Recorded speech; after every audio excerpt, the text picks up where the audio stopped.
12 साल में पहली टेस्ट सीरीज हार और 12 महीनों के अंदर दूसरा test series whitewash. Indian test cricket ने पिछले एक साल में बहुत कुछ देख लिया है।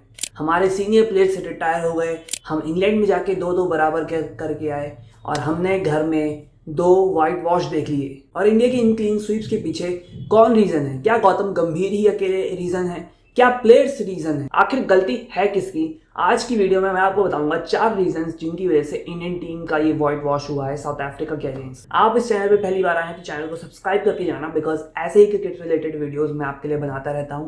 बाकी इस वीडियो की बात करूं तो सबसे पहला रीजन जो मुझे नजर आता है इंडिया की फेलियर के पीछे, वो है कोच गौतम गंभीर। अब गौतम गंभीर जब से कोच बन के आए हैं, ऑलमोस्ट हर सीरीज में ऑलराउंडर्स के लिए उनका ऑब्सेशन आपको देखने को मिल सकता है। पहली ही सीरीज में न्यूजीलैंड के अगेंस्ट उन्होंने वॉशिंगटन सुंदर को बीच टेस्ट सीरीज में टीम में इंक्लूड किया। वॉशिंगटन सुंदर ने अच्छा भी किया, लेकिन उस सीरीज के बाद आप ऑस्ट्रेलिया गए, फिर उसके बाद आप इंग्लैंड गए, फिर इंडियन टीम घर में आके वेस्ट इंडीज के अगेंस्ट खेली और अब साउथ अफ्रीका के अगेंस्ट खेली। एंड इन सारी सीरीज में आपने एक चीज नोटिस करी होगी कि हमारा जो बॉलिंग लाइनअप था वो काफी थिन था। फॉर एग्जाम्पल, ऑस्ट्रेलिया में जसप्रीत बुमराह, मोहम्मद सिराज के अलावा तीसरा फास्ट बॉलर या तो आकाशदीप थे या तो हर्षित राणा थे।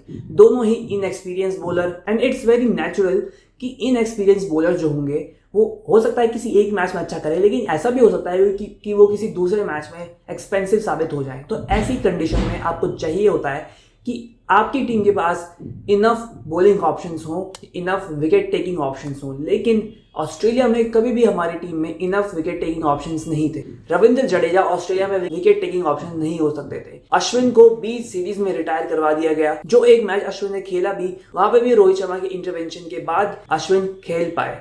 उसके अलावा पूरी सीरीज में सुंदर खेल रहे थे। सुंदर उन सीमिंग कंडीशंस में कभी भी विकेट टेकिंग ऑप्शंस नहीं होने वाले थे। Nitish Kumar Reddy, highly inexperience player, debut series खेल रहा है and majorly he was still a batting all rounder. तो सिर्फ 3 फास्ट बॉलर के बलबूते अगर आप ऑस्ट्रेलिया में ये कोशिश कर रहे हैं कि हम 20 विकेट्स निकाल लेंगे, तो ऐसा नहीं हो सकता। कभी ना कभी पार्टनरशिप्स बनेंगी, आपके बॉलर्स थकेंगे और ऐसी कंडीशंस में आपके जो मेन फास्ट बॉलर्स हैं उनको ही ज्यादा बॉलिंग का लोड लेना पड़ेगा, और वही हुआ। वहां पे एंड में जसप्रीत बुमराह, आकाशदीप, दोनों का हमने ब्रेक डाउन देखा। उसके बाद इंग्लैंड में आते हैं, इंग्लैंड में भी आपको सेम तरह का बॉलिंग लाइनअप देखने को मिलेगा। वहां पे सुंदर ने अपनी एबिलिटी से ज्यादा अच्छा परफॉर्म किया, विकेट्स निकाल के दिए। लेकिन इंग्लैंड में आप एक स्पिनर पे रिलाई नहीं कर सकते कि भाई तू ही हमारा विकेटिंग ऑप्शन है। अगेन वहां पे भी सुंदर, जडेजा, नीतीश कुमार रेड्डी खेल रहे थे। मैं कभी भी ऑलराउंडर्स के अगेंस्ट नहीं हूं, आप ऑलराउंडर्स खिलाइए, लेकिन आपके जो ऑलराउंडर्स होने चाहिए वो विकेट टेकिंग ऑप्शन होने चाहिए। आपका जो बॉलिंग लाइनअप होना चाहिए, कम से कम 4 ऐसे बॉलर्स होने चाहिए जो विकेट टेकिंग ऑप्शंस हैं।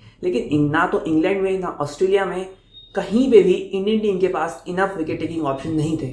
यही तो सबसे बड़ी गलती है प्रोसेस की। और दूसरी बात, आप प्लेयर्स को सिक्योरिटी नहीं दे रहे हो। इंग्लैंड में एक मैच में करुण नायर नंबर 3 खेलते हैं, तो अगले मैच में साई सुदर्शन नंबर 3 खेल रहे थे। लास्ट मैच में करुण नायर वापस टीम में आ गए। 4 मैच करुण नायर ने खेले, ऑलमोस्ट हर इनिंग्स में करुण नायर को स्टार्ट मिला, लेकिन 50 नहीं बना पाए तो टीम से ड्रॉप हो गए। चलो फिर भी ये मान लिया कि करुण नायर को ड्रॉप करके आप यंग साई सुदर्शन को टीम में खिला रहे हैं। वेस्ट इंडीज के अगेंस्ट मौका मिला, एक 50 मारी, लेकिन जब साउथ अफ्रीका के अगेंस्ट नेक्स्ट टेस्ट सीरीज आई तो पहले ही मैच से साई सुदर्शन ड्रॉप हो चुके थे। वॉशिंगटन सुंदर उस मैच में नंबर 3 खेल रहे थे। अगेन वॉशिंगटन सुंदर से मुझे कोई प्रॉब्लम नहीं है, he can bat at number 3, but जब आप साई सुदर्शन को एज अ नंबर 3 ग्रूम कर रहे हैं, आपने खुद कहा है, वेस्ट इंडीज सीरीज में कहा है, उस खिलाड़ी ने एक 50 भी मार दी है, तो फिर क्यों आप उसे एक लॉन्ग रन नहीं देना चाहते? वहां पे वॉशिंगटन सुंदर नंबर 3 खेल गए।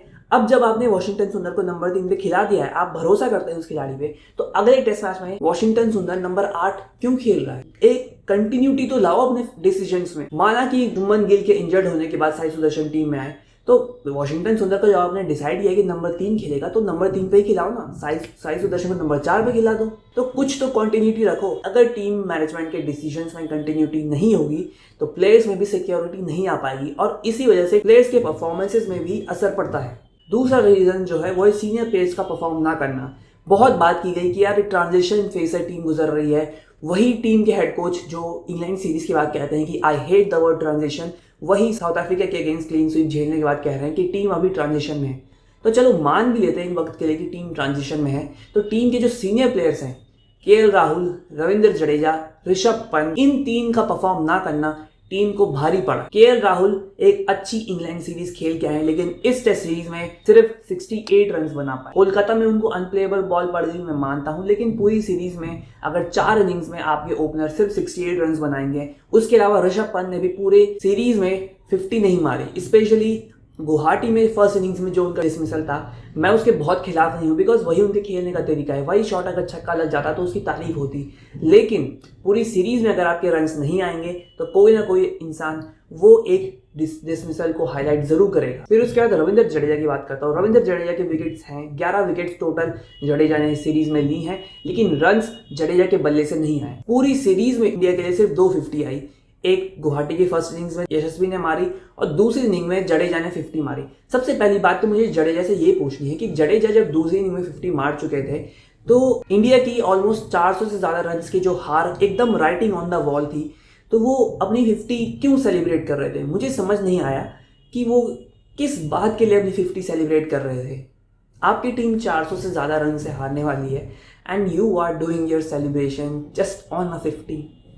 चलिए कोई बात नहीं। एंड एक और सीनियर प्लेयर मोहम्मद सिराज की जो इनकंसिस्टेंसी है बॉलिंग परफॉर्मेंस में, वो जब बुमराह के साथ खेलते हैं या बुमराह के बिना खेलते हैं, जो उनकी जो परफॉर्मेंस में एक बहुत बड़ा डिफरेंस आता है, that is a very big tension for Indian team.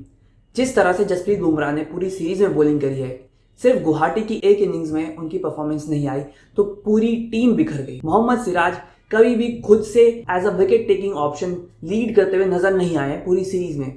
Kolkata में फर्स्ट इनिंग्स में लास्ट में आके उन्होंने जिस तरह से टेल को साफ किया, वो एक अच्छा परफॉर्मेंस था, लेकिन उसके अलावा पूरी सीरीज में जब अगर जसप्रीत बुमराह को विकेट्स नहीं मिल रही हैं तो मोहम्मद सिराज विकेट्स भी नहीं ले पा रहे हैं और रन्स भी अलग से देते हैं। तो मोहम्मद सिराज की जो इनकंसिस्टेंसी है, that is a big concern for team India. उनकी बीच बीच में परफॉर्मेंस आती है, but when you are playing as a lead fast bowler for Indian team, you have to perform consistently। फिर उसके बाद रीजन नंबर 3 यंग प्लेयर्स पे आता हूँ। नीतीश कुमार रेड्डी के मेलबर्न टेस्ट 100 के बाद से 10 पारियों में सिर्फ 103 रन हैं, बहुत सारे डक्स हैं। उसके बाद ध्रुव जुरेल, साउथ अफ्रीका ए के अगेंस्ट दोनों पारियों में नॉट आउट 100 मारने के बाद इस खिलाड़ी का सिलेक्शन हुआ था। यहाँ इस सीरीज में अगर परफॉर्म करते तो आगे चल के फ्यूचर में क्या पता वो इंडिया के लिए नंबर 3 भी खेलते। एक बहुत बड़ी मिस्ड अपॉर्चुनिटी है ध्रुव जुरेल के लिए। 4 इनिंग्स में तो शायद 2 बार वो डक पे आउट हुए हैं एंड 4 इनिंग्स में से 3 बार वो साइमन हार्मर पे आउट हुए हैं। एज अ राइटी बैटर अगर आप ऑफ स्पिनर पे इतनी बार आउट हो रहे हो तो you need to think about your technique. And जिस तरह से गुवाहाटी में फर्स्ट इनिंग्स में बाउंसर पे मार्को एंसन ने ध्रुव जुरेल को आउट किया, that was a big concern, because आप सिर्फ 10 बॉल के अंदर इतने प्रेशर में आ गए कि आपने इतना इररिस्पॉन्सिबल शॉट खेल दिया। तो मुझे तो ध्रुव जुरेल से बिल्कुल भी एक्सपेक्टेड नहीं था। वो टैलेंटेड खिलाड़ी है, उसमें टेम्परामेंट है, सब कुछ है, लेकिन यहाँ से सीख लेने की जरूरत है ध्रुव जुरेल को एंड आगे he has to perform better. फिर उसके बाद यशस्वी जायसवाल की भी पूरी सीरीज ठंडी गई, 150 आई। सिर्फ इतनी परफॉर्मेंस आप यशस्वी जायसवाल जैसे बैटर से बिल्कुल भी एक्सपेक्ट नहीं करते।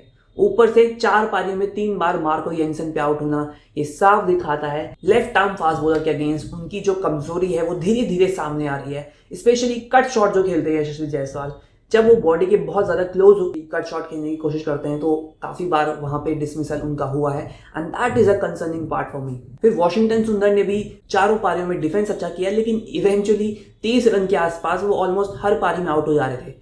विकेट्स उनको मिले नहीं बिकॉज बॉलिंग उनसे कराई नहीं गई ज्यादा। पहले मैच में तो शायद वो एज अ बैटर ही खेल रहे थे। And now region number 4, performance of Indian spinner. Indian spinners को पूरी तरह से आउटशाइन किया है एक अकेले साइमन हार्मर ने साउथ अफ्रीका की तरफ से। साइमन हार्मर ने पूरी सीरीज में 17 विकेट्स लिए हैं, including the 6 fer in the last innings of Guwahati. And I can understand कि better bowling condition Simon Harmer को मिली है, लेकिन साइमन हार्मर ने अपनी लेंथ में, लाइन में, स्पीड में वेरिएशन दिखाई है एंड ज्यादा अच्छे स्पिनर साइमन हार्मर दिखाई दिए हैं पूरी सीरीज में। इवन आप ये भी समझ लीजिए कि केशव महाराज की पूरी सीरीज उतनी अच्छी नहीं गई जितनी आप उनसे एक्सपेक्ट करते हैं, लेकिन साइमन हार्मर को उससे बहुत ज्यादा फर्क नहीं पड़ा। साइमन हार्मर ने बार बार इंपॉर्टेंट मौकों पे आके ब्रेक थ्रू साउथ अफ्रीका को दिलाए। वहीं इंडियन स्पिनर्स ने पैचेस में अच्छी बॉलिंग की है। कभी भी एक पूरी इनिंग में या एक पूरे मैच में कंटिन्यूसली अच्छी बॉलिंग नहीं कर पाए Indian spinners and that is a concerning part for team India. और एक तो अगर आप टीम में 4 स्पिनर्स खिलाएंगे तो आपका कैप्टन को समझ ही नहीं आएगा कि भाई उन खिलाड़ियों को रोटेट कैसे करूं। At the end of the day सबसे बड़ी जिम्मेदारी जो इस टेस्ट सीरीज की आती है वो मेरे अकॉर्डिंग तो गौतम गंभीर पे आती है। मैं काफी डिसअपॉइंटेड हूं जिस तरह से वो रणनीति अपनाते हैं, जिस तरह से वो प्लानिंग करते हैं। रिजल्ट्स पे बाद में आना चाहिए, सबसे पहले बात होनी चाहिए प्रोसेस पे। जब इंडिया इंग्लैंड से भी 2-2 करा के आई, मेरा तब भी यही ओपिनियन था कि आप यहाँ पे सीरीज बराबर करके आ चुके हैं, लेकिन it is more of the failure of England. उनकी फुलिशनेस है कि वो लास्ट टेस्ट मैच में जब सिर्फ 70 रन चाहिए, 7 विकेट बाकी हैं, वो तब भी मैच हार गए। लेकिन आप जो वहां पे 2-2 बराबर करके आए हैं, that is only because of individual brilliances of some player. आपकी जो प्रोसेस है वो वहां पे भी गलत थी। तो गौतम गंभीर को अपनी प्रोसेस पे रीथिंक करने की जरूरत है। बाकी आपको क्या लगता है कि इंडियन टीम क्लीन स्वीप क्यों हुई, मुझे कमेंट बॉक्स में जरूर बताना। वीडियो पसंद आई, वीडियो लाइक करना, शेयर करना एंड हाइप का बटन दिखे तो वो भी दबा देना। बाकी मैं मिलता हूँ आपसे नेक्स्ट वीडियो में।